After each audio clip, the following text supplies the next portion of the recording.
Here you have two cases that don't seem to be connected in any way other than the person involved. Yet there's this one detail that sticks out in both cases that seems to connect them.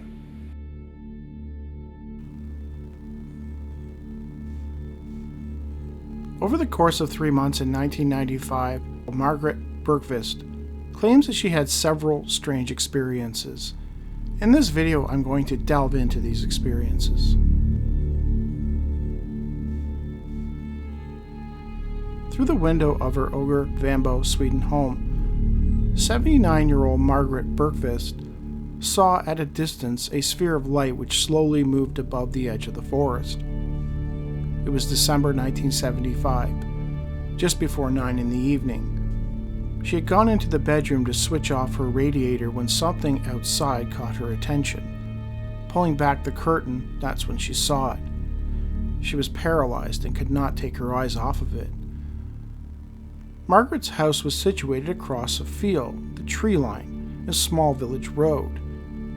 It was quite far away, but she could still see it somewhat clearly. When the light neared closer to the field, a couple 100 meters from her window, it suddenly cast something out of it.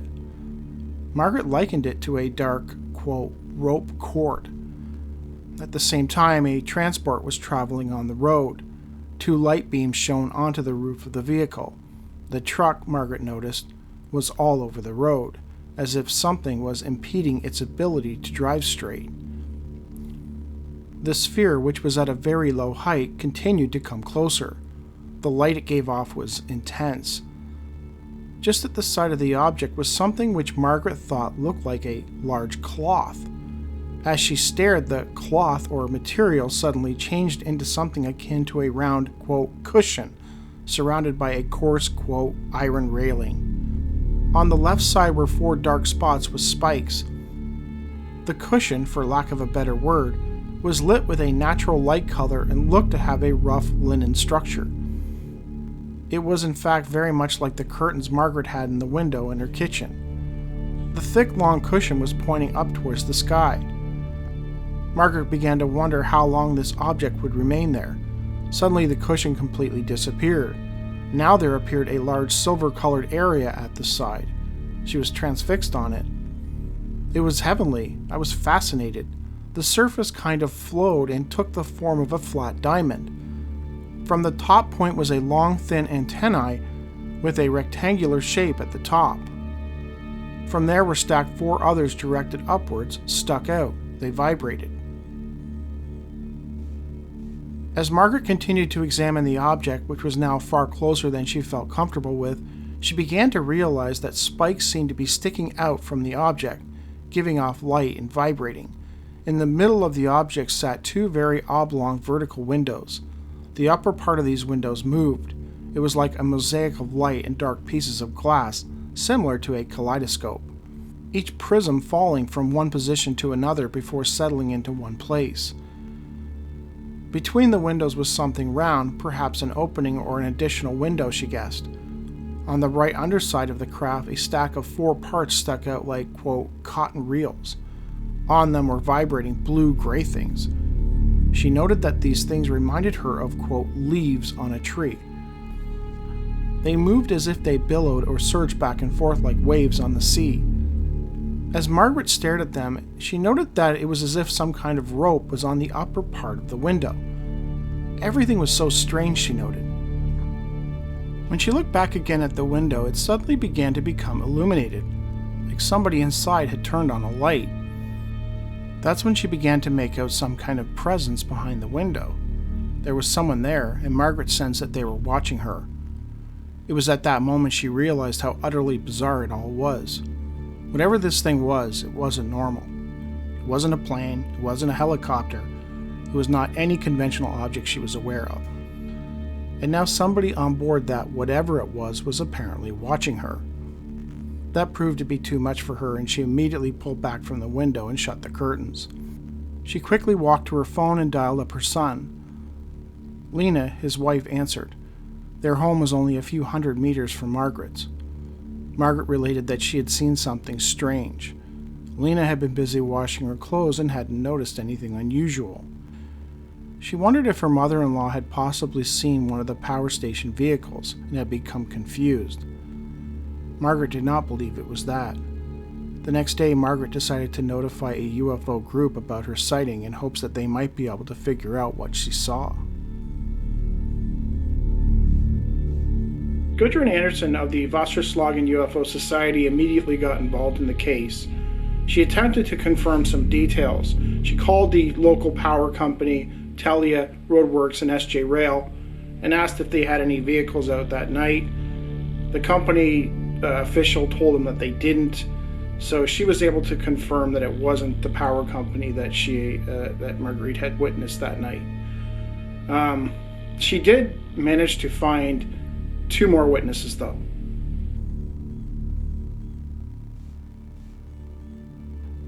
On the same night that Margaret had her sighting, about 3 kilometers from Ogrevambo, at around 5 p.m., Sandra Berglund, 15, and her mother, no name given, were returning home from a day out running errands when they noticed a bright light moving slowly across the sky. It stopped over a power line near the road. Sandra and her mother, who was driving, described it as having a triangular contour, with its base pointed towards the ground.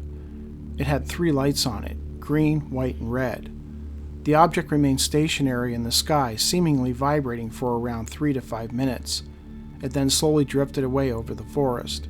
They eventually lost sight of it in the trees. It was so exciting that Sandra, the next day at school, related what she saw to her entire class. Amongst the pupils was Anna, Margaret's granddaughter, or Lena's daughter. She chimed in, telling them of her grandmother's sighting that same night. Eventually, Anna put Margaret in touch with Sandra, and the two talked. Both wondered if they had somehow witnessed the same craft. While speaking to Anderson, Margaret revealed something strange. The weird leaves on the craft were familiar to her. She had seen them before.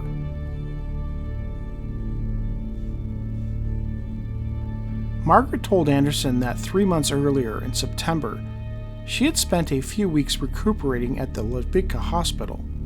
She recalled an odd thing that happened. She hadn't thought much about it, but after the December sighting, the memory of the leaves suddenly took on a much greater importance. One evening, after all the activity at the hospital had stopped and everyone was fast asleep, Margaret found herself waking at 4 a.m. to a strange noise.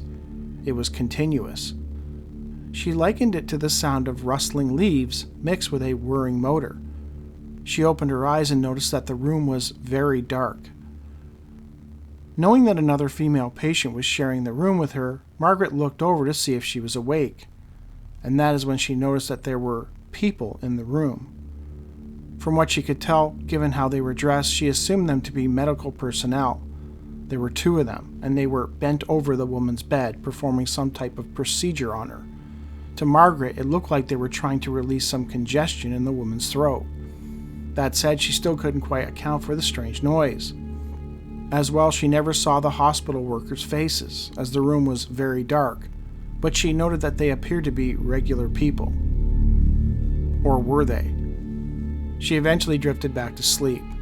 The next morning, Margaret asked her neighbor what had happened during the night and if she was all right. The fellow patient had no idea what she was talking about. She was adamant that nothing unusual had happened, and as far as she knew, nobody had been in the room aside from the routine peek-ins from the overnight staff.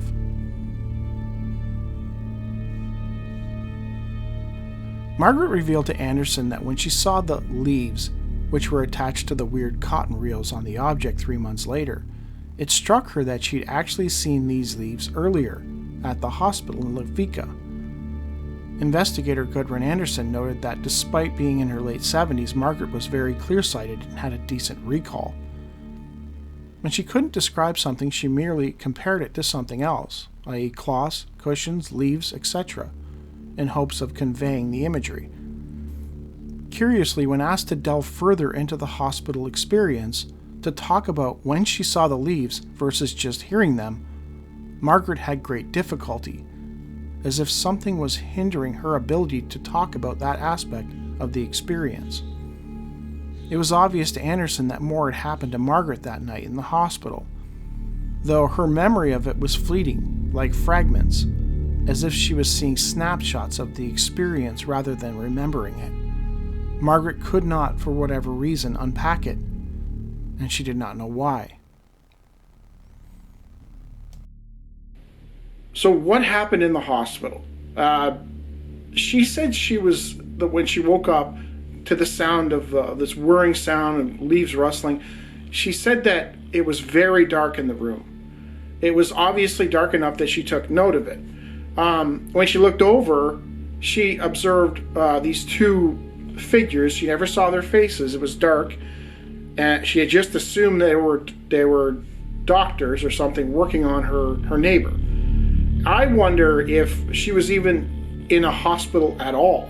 If is it possible that they had been taken, and what she was seeing was actually not in the hospital room, but maybe on a craft somewhere.